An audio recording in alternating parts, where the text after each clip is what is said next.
between 1923 and 1971. Before there was a Huntington High School, however, citizens like John J. Thomas Newsom, a respected attorney and civic leader, began petitioning for a high school for black children in the community as early as 1912. While it took several years before the city agreed to support high school classes and eventually a school, the passion and the effort behind building a legacy for the children in the Southeast community was present then, and it is still present today. Our story and our legacy can be told through not only the merger of the counties of Warwick and Newport News in 1958 into what is presently known the city of Newport News, but also through the stories of schools such as Newport High School, Newport News High School, Carver High, and Warwick Junior High, which became Ferguson High School in 1961. The promise of a great educational system was a significant motivator for the merger of our two communities. Additionally, when you think of these schools and you even look around this auditorium this evening, many of our current elected leaders, business owners, educators, parents, and grandparents attended some of those schools. Those schools are no longer with us today. However, would you agree that our legacy of excellence in education is present with us today? So tonight I celebrate Newport News Public Schools, past and present, and the role our schools have played in the history of the city of Newport News. We would all agree that this city has benefited from many visionary leaders. Where would we be without forward-thinking and innovative leaders in our public schools? Our schools today carry the names of prominent educators who have contributed in the success of not only Newport News Public Schools, but also thousands of students. The life works of educators such as Principal Homer L. Hines, Principal Mary Passage, teacher and counselor Flora Crittenden, and teachers Dorothy Watkins and Ethel Gildersleeve are woven into the fabric of our community. Where would we be tonight if it were not for men like President Paul Tribble, who has led the development of Christopher Newport University from a little-known college to one of the best public universities in the country? And finally, how could we mention our story and our legacy without mentioning pioneers such as Mr. Walter Siegaloff, the visionary founder of Achievable Dream Academies? The Achievable Dream Academies in Newport News now serve 880 students and are about to celebrate their 9th graduating class in 2019. To date, graduates of the Achievable Dream Academy include attorneys, educators, motivational speakers, and military and police officers. In fact, we have been so successful, Virginia Beach City Public Schools and Henrico Public Schools now have Achievable Dream Academies.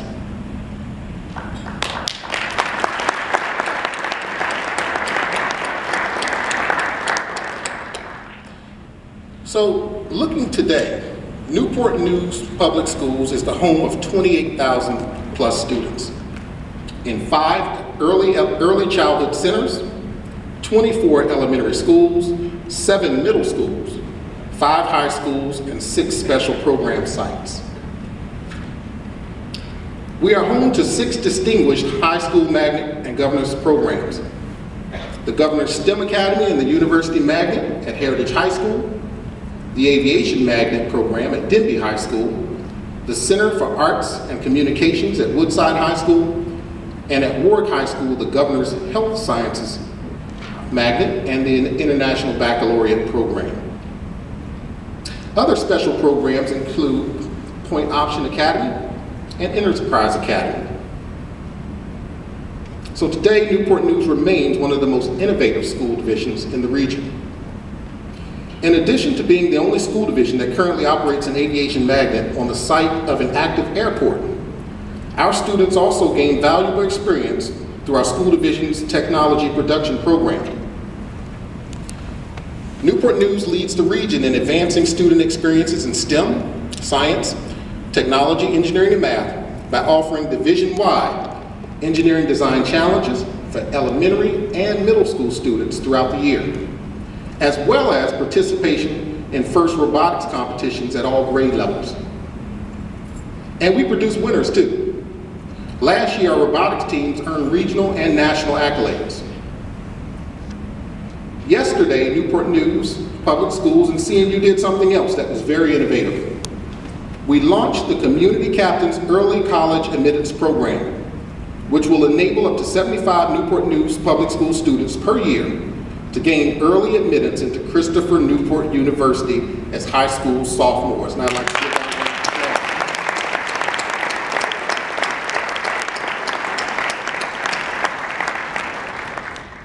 one. Once accepted, our students will be paired with CNU student mentors and must maintain at least a 3.4 GPA. Additionally, students will participate in visits to campus, receive college advisement, and be afforded the opportunity to take an on-campus statistics course during their senior year. Now, yesterday during my remarks at the signing ceremony, I made a reference to the many individuals in the room at the time who graduated from schools in Newport News and who are living, raising families, working, and serving this community. Tonight, I would like to add further detail to that message by simply stating that great schools support a healthy and growing economy. And I'll say that again, great schools support a healthy and growing economy.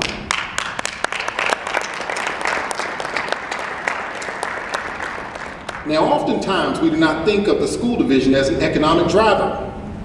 However, as I will share with you this evening, there is an abundance of research that supports that great schools support the health and growth of the local economy. I'll start with a study from article from May 2016 for the United States Chamber of Commerce Foundation. A gentleman, Mr. Eric Hanushek, a noted scholar on the economic analysis of educational issues and a fellow at the Hoover Institution of Stanford University, indicated in the article, the economic growth of a state is directly related to the skills of its workforce. And the skills of the workforce are heavily dependent on the state's schools.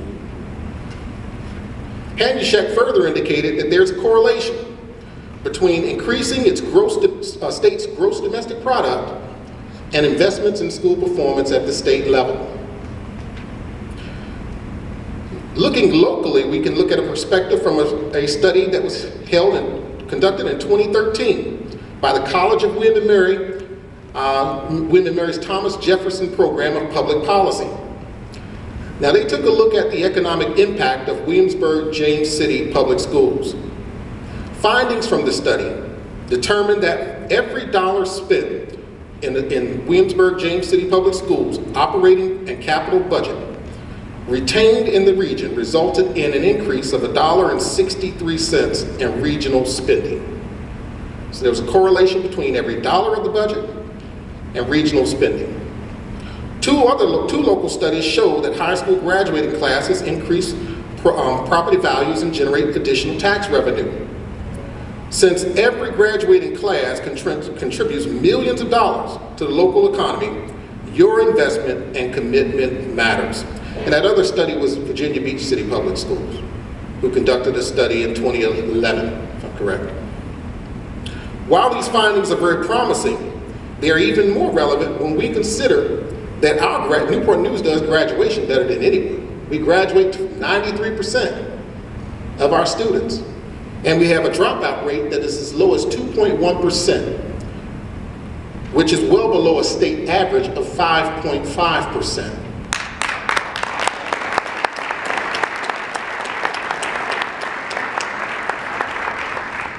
These numbers truly support that an investment in the quality of our schools is truly an investment in the future economy of Newport News.